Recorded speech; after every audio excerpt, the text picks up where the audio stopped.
میں کافی تاخیر سے پہنچا ہوں اور آپ نے انتظار کیا ہے، لیکن تلک الایام نداولھا بین الناس، کبھی لوگ آپ کا انتظار کرتے ہیں اور آپ بھی تاخیر سے پہنچتے ہیں، تو میری اس تاخیر کو اپنی بارگاہ میں معافی کا درجہ دیجئے گا۔ کوئی اور کام نہیں تھا، بس کافی طویل سفر کے بعد رات دیر سے لاہور پہنچے اور پھر اس کے بعد صبح انتظار کروانا مقصد نہیں ہے۔ ہمارا مقصد تو صرف حضور کی محبت بیان کرنا ہے، وہ 11 بجے بیان ہو یا 2 بجے بیان ہو، اس لیے کہ لطف سجن دم بدم قہر سجن گاہ گاہ، 11 بجے بھی بات پونے، بس میں نے اپنی تاخیر کے سبب آپ کو بیان کرنا تھا، وہ بیان کر دیا۔ بہرحال آپ اس معاشرے کے بڑے عظیم لوگ ہیں اور بڑے پڑھے لکھے لوگ ہیں، اور اقبال کہتا ہے نغمہ کجا من کجا ساز سخن بہانہ ایست۔ اقبال کہتا ہے حضور نعتیں کہاں، شعر کہاں، شاعری کہاں، فلسفہ کہاں، نغمہ کجا من کجا ساز سخن بہانہ، کہاں کافیہ ردیف، کہاں شعر و شاعری، کہاں بیت بازی، کہاں علم تعلیم، کہاں جناب یہ فلسفیانہ باتیں۔ کہتا ہے نغمہ کجا من کجا ساز سخن بہانہ ایست، سوئے قطار می کشم ناکہ بے زمام راہ۔ کہتا ہے حضور میں تو ابو بکر والی بولی بول کے، عمر والی بولی بول کے، عثمان والی بولی بول کے، آپ کی امت جو اس اونٹنی کی قطاروں میں سے بچھڑ گئی ہے، جیسے قطار میں سے اونٹنی بچھڑ جاتی ہے، یا رسول اللہ میں آپ کی محبت بیان کر کر کے امت کو دوبارہ آپ کے دامن محبوب سے جوڑ کے رکھ رہا ہوں۔ بس ہمارا تو مقصد اتنا ہی ہے کہ ہم نہ تو کوئی جناب نہ شاعر نہ خرقہ پوش اقبال، کیونکہ یہ جاوید اقبال کے نام سے آڈیٹوریم ہے، تو لوگوں نے پاکستان کے اندر مسٹر اور ملا کی لڑائی ڈالی ہوئی ہے کہ شاید یہ ناموس رسالت کا کام یہ مولویوں کا کام ہے، یہ ختم نبوت کا کام یہ مولویوں کا کام ہے، اور یہ دین کی بات کرنا یہ مولویوں کی کام ہے۔ ہم داڑھی منڈے درویش اقبال کی بات کرتے ہیں، جہاں سارے متفق ہیں کہ اقبال تو کیا کہتا ہے؟ کہتا ہے نہ فقیہ شعر نہ شاعر نہ خرقہ پوش اقبال، فقیر رہ نشیں است و دل غنی دارد۔ کہتا ہے میں نہ شاعر ہوں نہ فقیہ شعر ہوں، نہ جناب میں نے بہت بڑا جبہ کبہ پہنا ہوا ہے، نہ میں نے بڑی دستار باندھی ہوئی ہے۔ پھر اقبال تو ہے کیا؟ کہتا ہے فقیر راہ نشیں است و دل غنی دارد۔ کہتا ہے میں مدینہ پاک کے رستے کا فقیر اور دل میں محبت رسول رکھتا ہوں۔ بس ہمارا بھی کام یہی ہے کہ امت کو واپس امام الانبیاء کے دامن رحمت سے جوڑنا، بس۔ اور میرے ہاتھ میں تھا جب تک میرے مصطفیٰ کا دامن، میرے پاؤں چومتی تھی یہی گردش زمانہ۔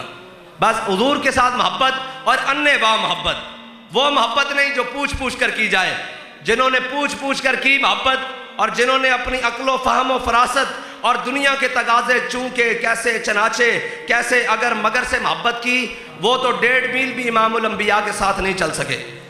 مدینہ پاک سے مقام احد یہ 3 میل ہے، جو حاجی جاتے ہیں آپ کو معلوم ہے، اور مقام شہد مدینہ پاک سے 1.5 میل ہے، اور جو منافق تھے وہ 1.5 میل سے واپس آ گئے۔ انہیں کہا گیا جی چلیں آپ ساتھ، تو عبداللہ بن ابی 300 ساتھیوں کو لے کر مقام شہد مدینہ پاک سے 1.5 میل ہے، یہ وہاں سے واپس آ گیا۔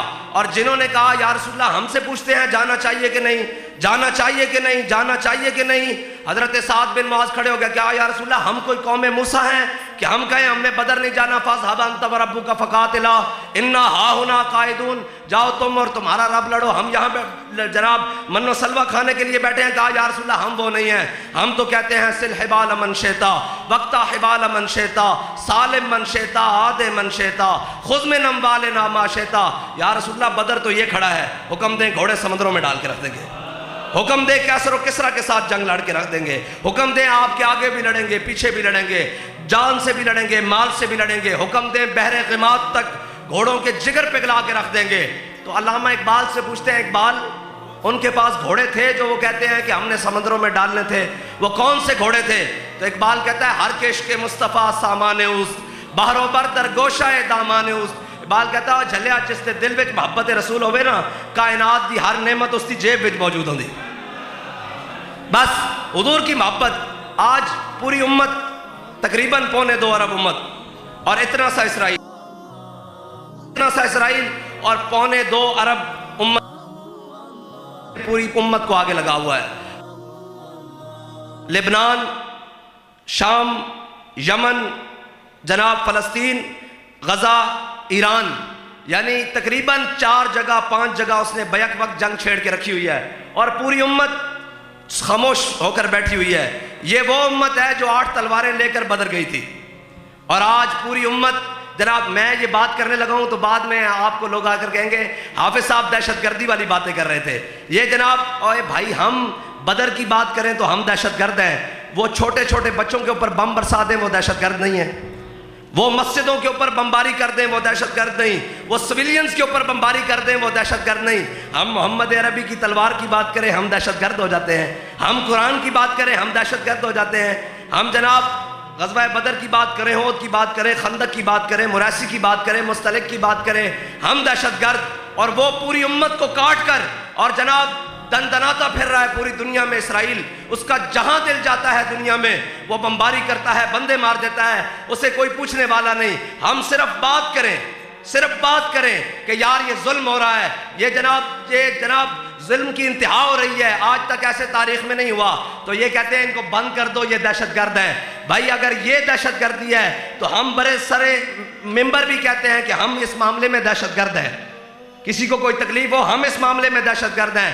اگر فلسطینی مظلوموں کی بات کرنا دہشت گردی ہے تو یہ گردی ہے، اگر ناموس رسالت کی بات کرنا نبوت کی بات کرنا دہشت گردی ہے تو ہم برے سر ممبر یہ کہتے ہیں کہ ہم یہ دہشت گردی ہر بار کریں گے، 100 بار کریں گے، سرے بازار کریں گے، اگر وقت آیا تو سرے دار بھی کریں گے۔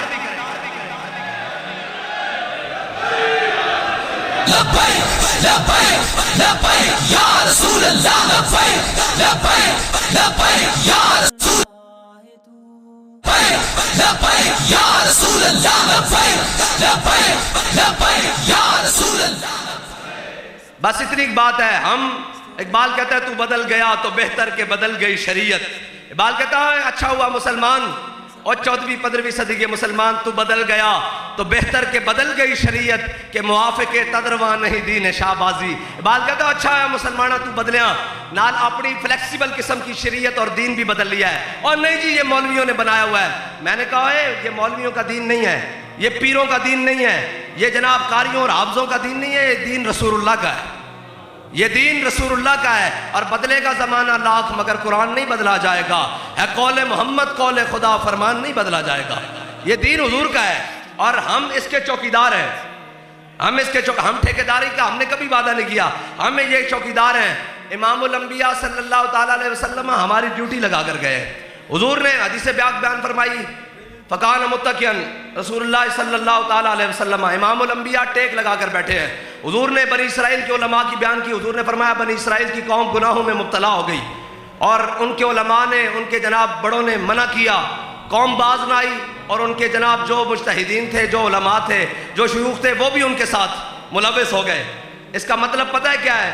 کہ ایک جانب علماء حق بیان کر رہے ہوں اور دوسری جانب قوم کے ساتھ مل کر قوم کے بددیانتیوں میں اور جناب ان چیزوں میں شامل ہو جائیں، پھر ان کی حق بات میں اثر نہیں رہے گا، ان کی حق بات میں اثر نہیں رہے گا۔ حضور نے فرمایا قوم کو علماء نے منع کیا، بنی اسرائیل کے قوم کو، قوم باز نہ آئی، قوم کو منع کیا، وہ باز نہ آئی قوم، وہ ان کے علماء بھی اس قوم کے ساتھ مل گئے، اور ان کا کھانا پینا اٹھنا بیٹھنا اسی قوم کی طرح ہو گیا۔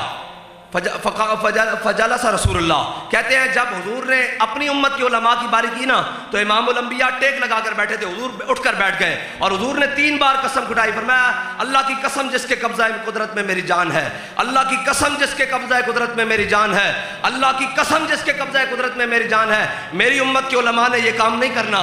انہوں نے کیا کرنا ہے؟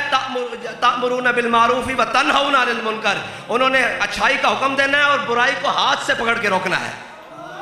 بھائی میں آپ کو یہ بتاتا ہوں کہ جب بھی حق والے ہاتھ سے برائی کو روکیں گے قیامت تک نام ان کا ہی رہ جائے گا۔ امام احمد بن حنبل، کون نہیں جانتا احمد بن حنبل کا نام؟ امام احمد بن حنبل کے ساتھ جن لوگوں نے تاریخ کا آغاز شروع کیا خلیفہ کے خلاف، اس نے کہا قرآن مخلوق ہے، آپ نے کہا صفت قدیم ہے۔